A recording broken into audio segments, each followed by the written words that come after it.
Olá! Que bom ter você por aqui! No vídeo de hoje, nós vamos falar sobre a ansiedade moral. Portanto, já vai deixando o like e sua inscrição caso não seja inscrito, porque eu tenho certeza que você vai gostar deste vídeo. Você sabe o que é a ansiedade moral e seus sintomas? Bom, deixa eu te fazer algumas perguntas. Você se preocupa excessivamente com o que vão pensar de você? Se culpa por não conseguir acompanhar os padrões impostos pela sociedade? Tem muito medo do fracasso ou de receber críticas e punições?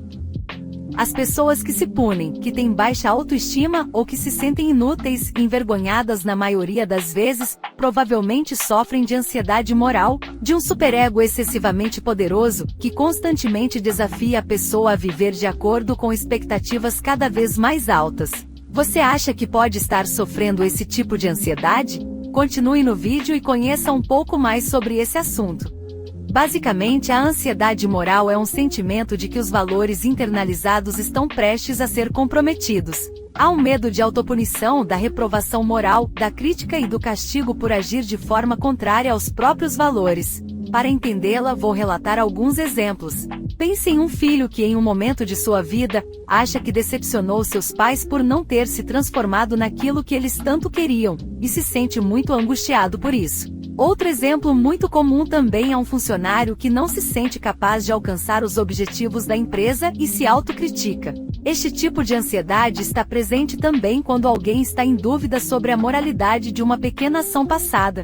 A pessoa que passa por isso é obsessivamente levada a determinar se seu ato foi certo ou errado. E como resultado, há uma preocupação irritante em um ciclo interno. Infelizmente, esse é o resultado de uma angústia de culpa entendida como mancha moral. Bom, para continuarmos, não há como falar sobre ansiedade moral, sem citar os 3 tipos de ansiedade descritas por Sigmund Freud. Vamos começar pela ansiedade realista, que basicamente envolve ameaças reais à nossa segurança física. É semelhante ao medo, já que existe um objeto real e externo que pode nos prejudicar, mas a diferença entre a ansiedade realista e o medo é porque, em relação à ansiedade, podemos não estar cientes de um perigo específico, isto é, algo que não aconteceu. Por exemplo, muitas pessoas ficam ansiosas em nadar no oceano, mesmo não havendo tubarões específicos para se ter medo. No entanto, ainda assim, existem tubarões no oceano, então pode ser razoável sentir alguma ansiedade. Às vezes ficamos ansiosos com um perigo real, mas a ansiedade que sentimos é totalmente desproporcional em relação à ameaça. De acordo com Freud, isso pode significar que há um elemento de ansiedade neurótica acompanhando a ansiedade realista. E falando em ansiedade neurótica, a neurose é um tipo de transtorno mental funcional no qual a pessoa experimenta angústia. A neurose de ansiedade é considerada uma forma de sofrimento psicológico. Geralmente, ela surge de um perigo interno. Ocorre quando há um conflito direto entre o id e o ego. O perigo é que o ego pode perder o controle sobre um desejo inaceitável do id. Pareceu complicado?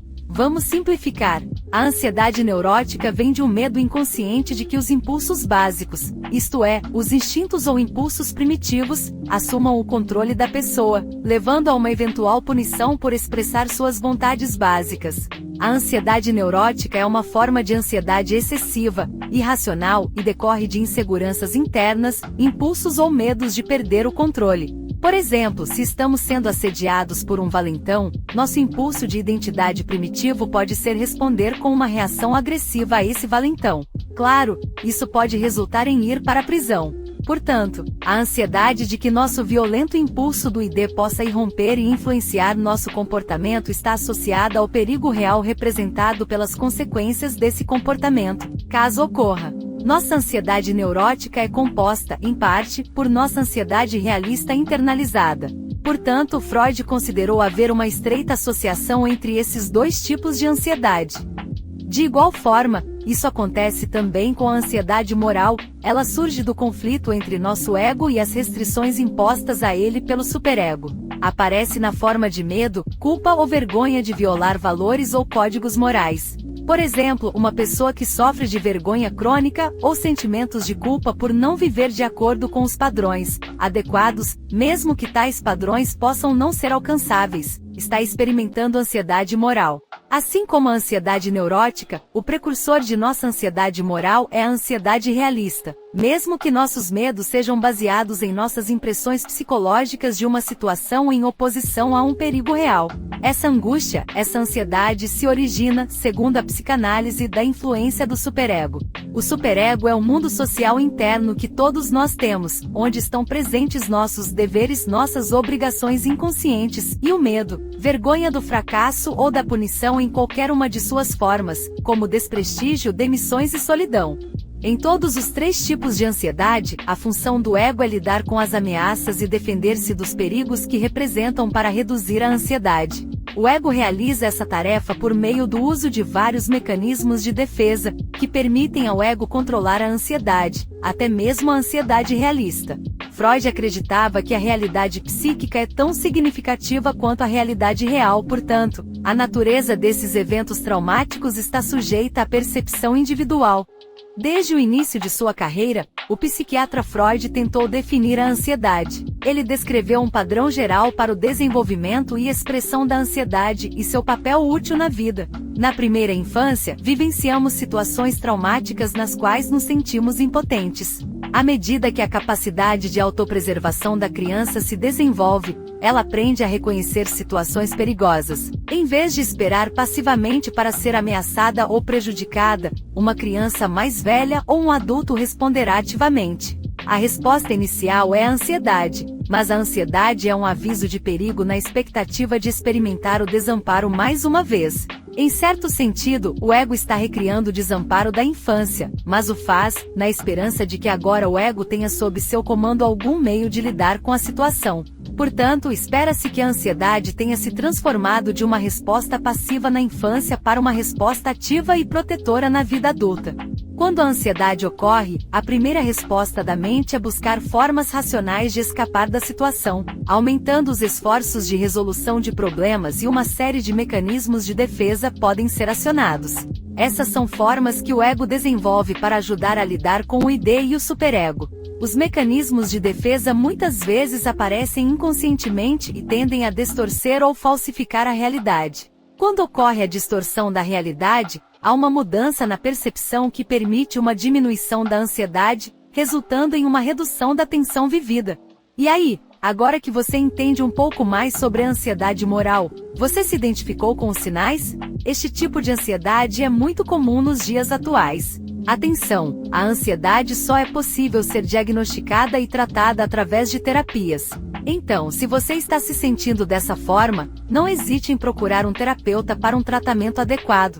Um único teste não pode diagnosticar a ansiedade. Em vez disso, um diagnóstico de ansiedade requer um longo processo de exames físicos, testes de saúde mental e questionários psicológicos.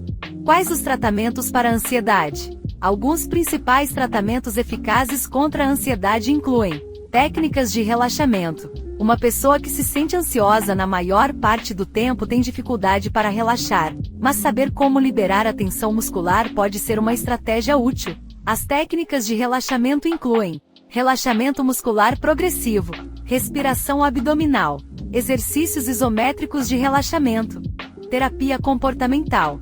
Essas terapias concentram-se em como seus pensamentos, crenças e atitudes afetam seus sentimentos e comportamento e ensina habilidades de enfrentamento para lidar com diferentes problemas. Ajustes dietéticos.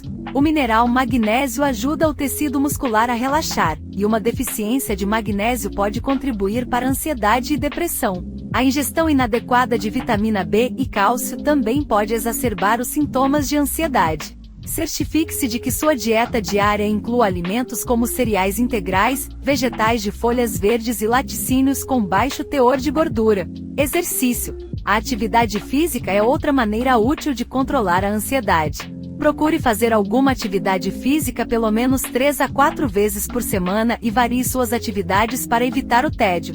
Medicamentos. Seu médico pode se oferecer para prescrever medicamentos para ajudar a controlar seus sintomas. Os medicamentos usados para tratar a ansiedade normalmente dão alívio a curto prazo, mas são evitados, se possível, devido ao alto risco de dependência. E este foi o vídeo de hoje. Fico muito feliz que tenha chegado até aqui. Isso mostra que está se empenhando para se tornar uma pessoa melhor. Assista nossos outros vídeos sobre ansiedade caso ainda não tenha visto. Bom, te espero no próximo vídeo. Fui!